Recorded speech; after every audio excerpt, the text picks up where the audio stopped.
Hello, nous voyageons en famille depuis 1 an et demi déjà. Et on te propose de t'emmener avec nous à bord de notre camping-car, le Tardis on the Road. Nous sommes Julien, Frédéric et Jules, 3 voyageurs, mais un seul chemin. Donc on est arrivé hier soir, on s'est mis dans ce petit camping, c'est 10 € la nuit. Il y a la piscine, le wifi, voilà, tout ce qu'il faut comme d'habitude. Et là, on va se diriger par là-bas, où il y a Fred avec juste devant moi avec sa petite trottinette. Donc là, on va aller visiter la Palmeraie. Et puis, c'est quoi? C'est la Casbah.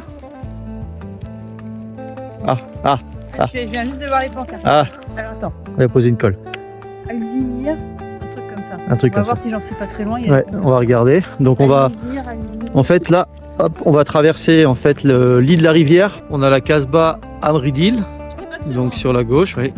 On est passé devant en fait la Casbah. C'était 40 dirhams par personne pour pouvoir faire la visite. Et en fait, il y avait un petit chemin. Il faut contourner un petit peu sur la gauche la Casbah. Et en fait, il y a une petite ruelle, si on peut appeler ça comme ça, en terre, et qui nous permet de rentrer. Là, c'est gratuit dans la Palmeraie. Alors autant vous dire que la saison a été bien sèche, parce que la Palmeraie, hein, c'est sec de chez sec. Enfin, bref, on va se promener un petit peu dans les petites ruelles, les petits chemins. Bon, là on essaye de remonter, en fait, il y a un espèce de petit cours d'eau là, au milieu des jardins.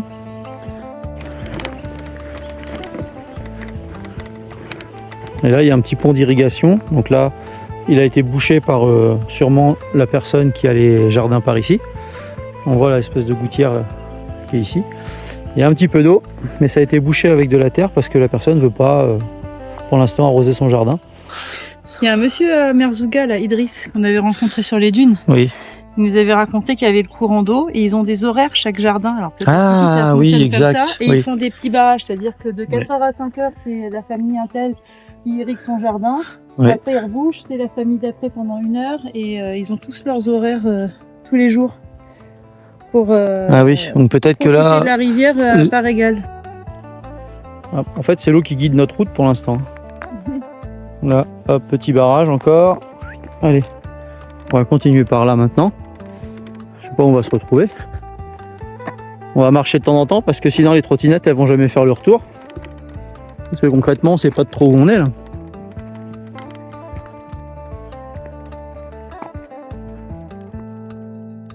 On sait que l'hôtel, le camping, il est en face. Donc on va traverser le lit de la rivière qui est là devant encore. Et puis on va traverser le petit village et après il faudra reprendre à droite. Et normalement c'est bon. Inch'Allah. Ah bah tiens, regarde, on voit... Ah c'est cool. Voilà, la fabrication des briques. Voilà, des briques de terre qui sont mis à sécher. Et après avec ça, ils fabriquent les maisons. Donc là c'est un mélange de terre, de paille et les cailloux que vous trouvez dans la nature, la terre qui est dans votre jardin, et à la limite... Il y a différentes étapes derrière ça. Ah bah voilà, ouais, bien vu. T'as vu. Donc il y a la terre, et puis il y a la mélangée avec la paille. On est content d'être tombé sur ce chantier parce qu'avec Julien, on est fasciné par ces maisons en torchis typiques du sud. Mais on a repris la route jusqu'au camping Amridil à Skoura. Et d'ailleurs, pour ceux que ça intéresse, Julien va vous faire une petite présentation. Aire de service pour faire les cassettes, derrière pour faire la vaisselle. Il y a tout ce qu'il faut. Il y a de quoi faire la machine à laver. Les sanitaires pour les femmes. Sanitaires pour les hommes. Voilà. C'est propre. De toute façon, je suis un homme, on peut rentrer. Mais classique. Produit pour se laver les mains. Donc du coup, je vais aller à la réception après. Là, il y a le petit coin restaurant. On peut manger à l'étage. Allez. Petite fontaine.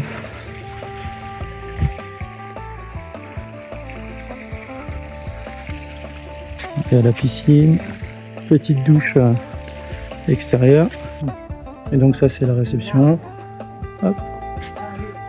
Voilà. Petite promenade dans le petit jardin. Et le petit coin restaurant. Piscine. Que je vous montrais tout à l'heure. Et voilà, allez, on est reparti direction Ouarzazate. Yallah. Et nous voilà repartis pour 1 heure de route jusqu'à Tazentout, où on s'est arrêté au camping L'Escale de Ouarzazate.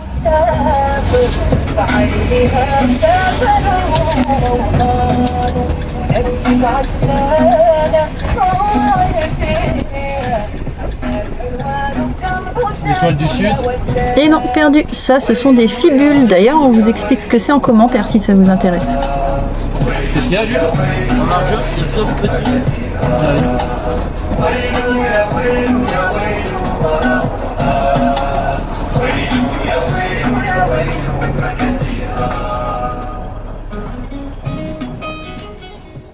Donc là, on a la réception, les emplacements. Là-bas, c'est les sanitaires. Il y a une petite aire de jeu. On va rentrer du camping.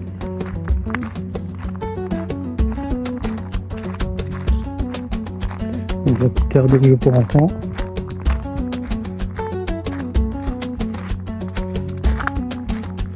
Il y a des petits salons pour se poser pour prendre l'apéro.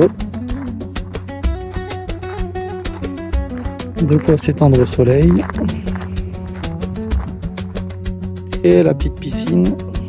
Juste après ça, on s'est installé. Julien est parti faire un petit tour en trotte pour découvrir les alentours. Et voilà qu'il se retrouve dans le jardin d'un habitant. Il va vous expliquer tout ça. Donc j'étais là en fait, en train de me promener sur ce petit chemin. Je voulais aller vers un lac. Et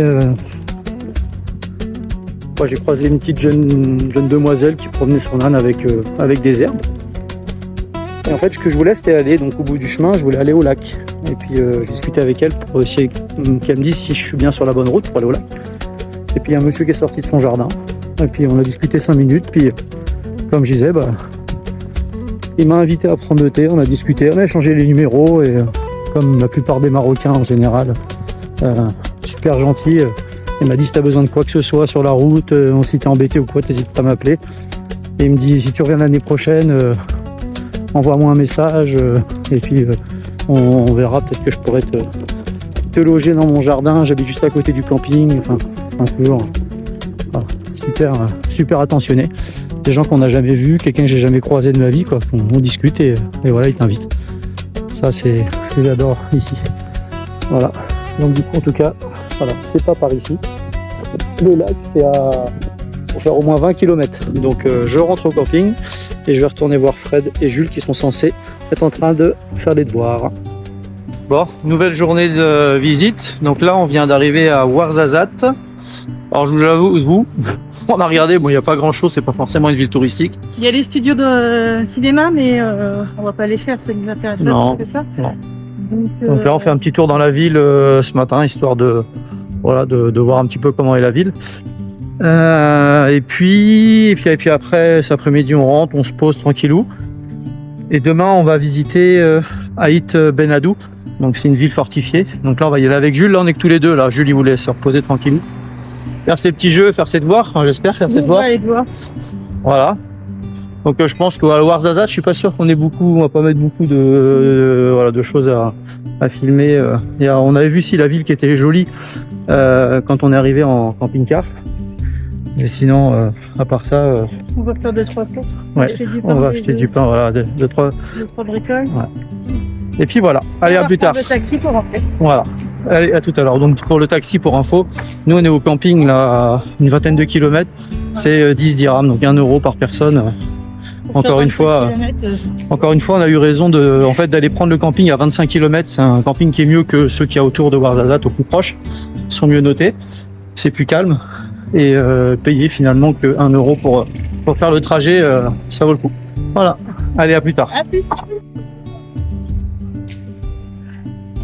Donc là on est sur la place Mouhahidine. Je suis pas sûr que ça se dise comme ça, mais en tout cas... T'auras essayé. J'aurais essayé. Grande place commerciale. Dans les petites rues aux alentours, il y a plein de petits magasins. Et là on a vu une petite ruelle qui amène, on a l'impression, un petit peu vers un vieux Ouarzazate. Et pour le souk, c'est pas la peine parce que c'est pas aujourd'hui.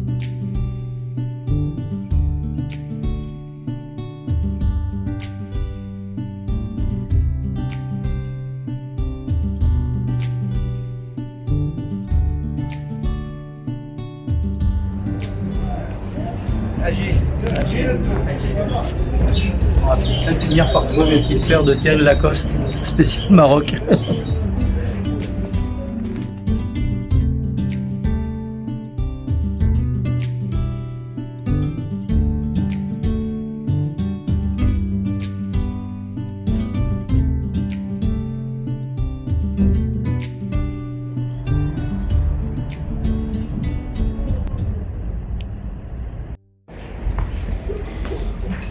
C'est très très très beau. Ah, Le jardin, ouais, c'est trop beau jardin.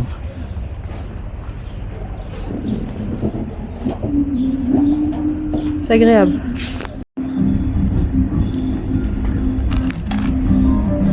Gourmand. Gourmand.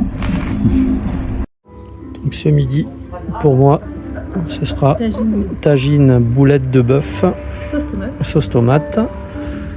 Et Fred, elle a pris une petite tagine couscous. Couscous, oui. Oui, c'est une tagine, c'est un couscous Au bœuf. au bœuf avec petits légumes Et la sauce. et la petite sauce qui va bien.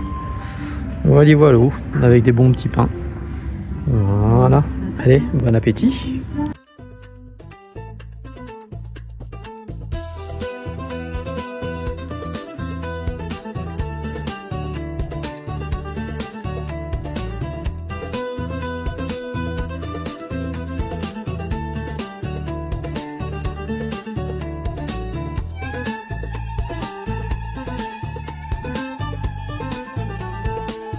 Et nous voilà arrivés devant la Casbah de Taourirt. L'entrée, ce sera 20 dirhams, et si vous voulez un guide, ce sera 150 dirhams supplémentaires, non négociés. La Casbah de Taourirt, c'est un morceau d'histoire figé dans l'argile. Construite au XVIIe siècle, agrandie au fil des générations, elle fut le symbole de la richesse et du pouvoir des Glaouis, ces seigneurs du Sud qui régnaient sur les routes du commerce saharien. À son apogée, elle comptait près de 300 pièces. Aujourd'hui, on y trouve un enchevêtrement de salons, de cours intérieures et de passages secrets. Le tout construit en pisé, cette terre rouge qui semble absorber la lumière du soleil pour la recracher en douceur au coucher du jour. Les escaliers étroits et abrupts sont une aventure en soi. Montés à la verticale, taillés de manière irrégulière, ils exigent un peu d'effort, mais le panorama en vaut la peine.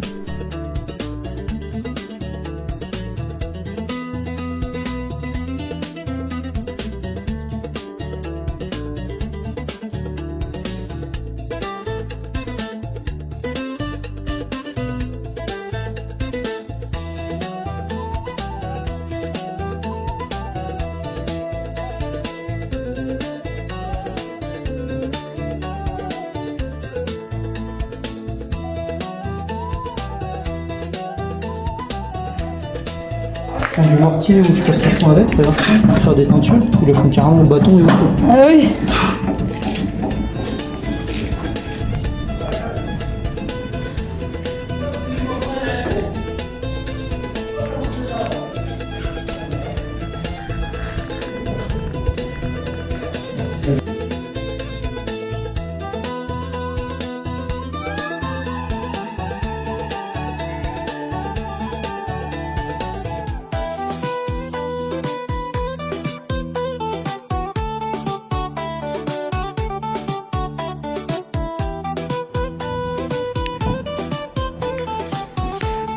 Et là, c'est les hommes marocains qui travaillent. Salam alaikum. C'est un puits. Il y a de l'eau au fond.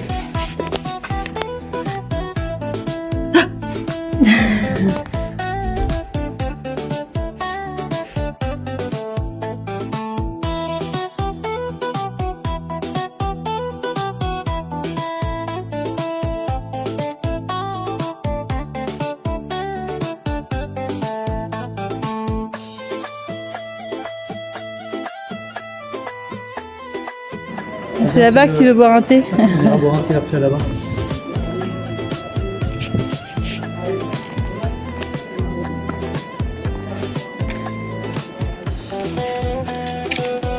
Ah bah il y a du monde. Bon, il y a des tours comme ça un peu partout. On voulait monter voir dans une, mais en fait, alors c'est possible, mais ça devait être que pour les guetteurs à l'époque. Et voilà l'accès.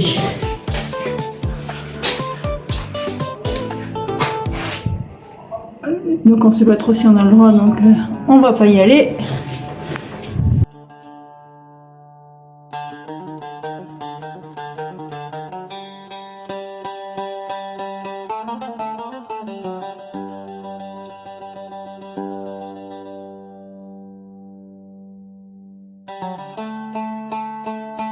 Et après l'effort, nous voilà dans le petit café pour aller prendre un petit thé avec une petite vue panoramique.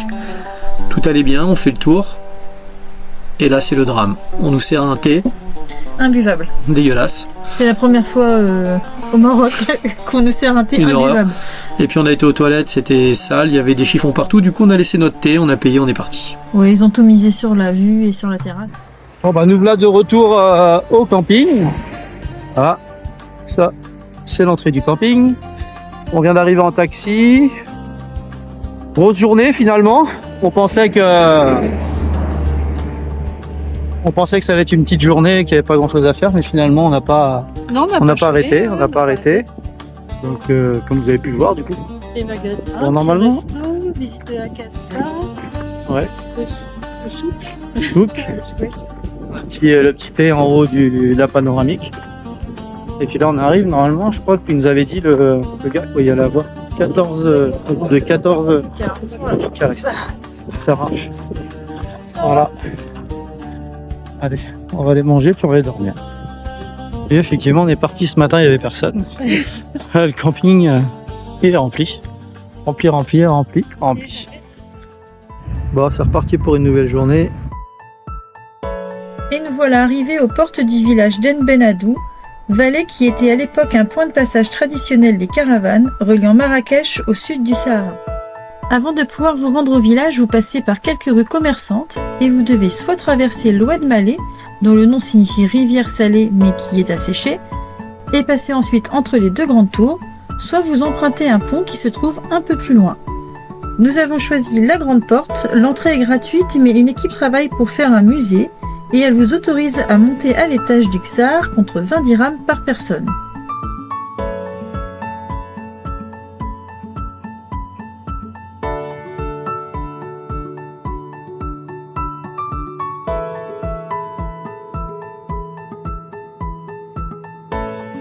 Allez, quelques informations à savoir. Le site est classé au patrimoine mondial de l'UNESCO depuis 1987 et porte le nom de l'ancien chef du village, Hamrar Benhadou. Il est entouré d'une muraille renforcée par des tours d'angle. À l'intérieur se trouve un ensemble d'habitations que l'on appelle un douar et les maisons de type pré-saharien qui le composent sont appelées des ksars, dont certaines datent du XVIIe siècle. Le site aurait d'ailleurs été l'un des nombreux comptoirs de la route commerciale et on peut encore y trouver un foudouk, une sorte de mélange entre un hôtel et un entrepôt de marchandises.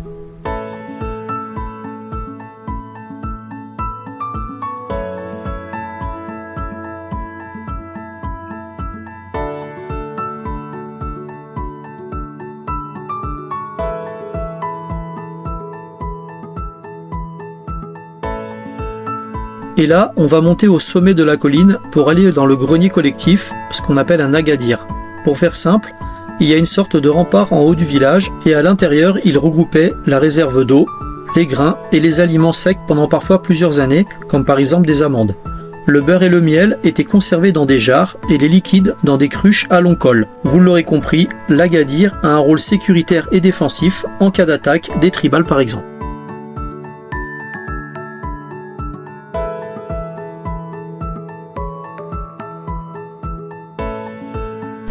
Et on attaque la descente pour aller visiter l'autre côté du village où un célèbre film a été réalisé.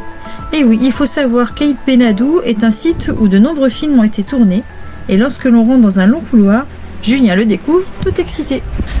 Ça c'est dans Gladiator, ça. Ouais, c'est là l'arène. où ils sont dans les... Oui, on va à l'arène là. Oui, mais c'est là où il y a leurs gladiateurs, ils sont... Là, ici, sur le côté, là. Ils sont dans les cages. Ouais. Ils sortent le gladiateur à un moment donné de la porte, pour l'emmener, je sais plus. Je me rappelle de la porte. Et normalement, en passant la porte, tout de suite à gauche, on tombe sur une des arènes qui a servi de tournage pour Gladiator, mais malheureusement, ils sont en train de la démonter. Bon allez, petite grimpette encore. Dans ce pays, ça fait que monter et descendre.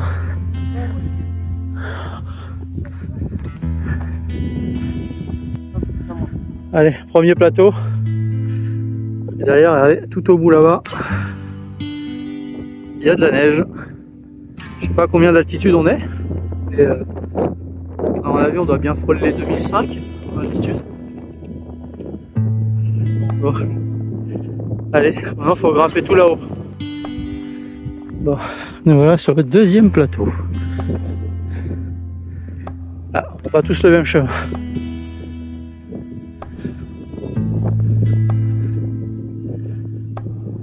Jules a décidé de prendre le chemin raide. Ah, on a du mal, hein.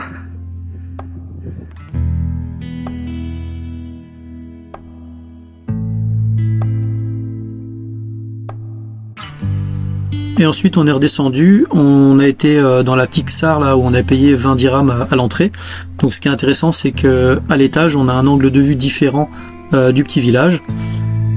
On a l'impression d'être plus au cœur du village en fait que dans les rues. Et après on a pris le chemin de retour du coup en direction de l'autre entrée où il y a un petit pont. Donc on l'a repris dans l'autre sens. Et on est ressorti en fait par la deuxième entrée finalement. Voilà. Tout simplement.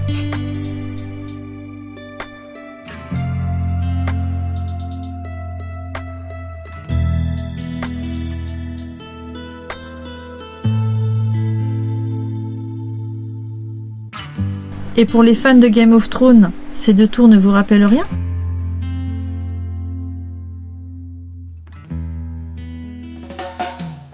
Changement de décor, on vous donne rendez-vous pour la prochaine vidéo, vous l'aurez compris, à Marrakech. Et n'oubliez pas de liker, de vous abonner et de lâcher un petit commentaire. Bye bye. Sur la route du Tardi, l'horizon s'illumine, la liberté nous appelle, c'est le début d'une rime. Un camping-car en route, on chante sous les cieux, à travers l'Europe, chaque instant précieux. On roule vers demain, l'aventure nous surprend, dans le Tardi.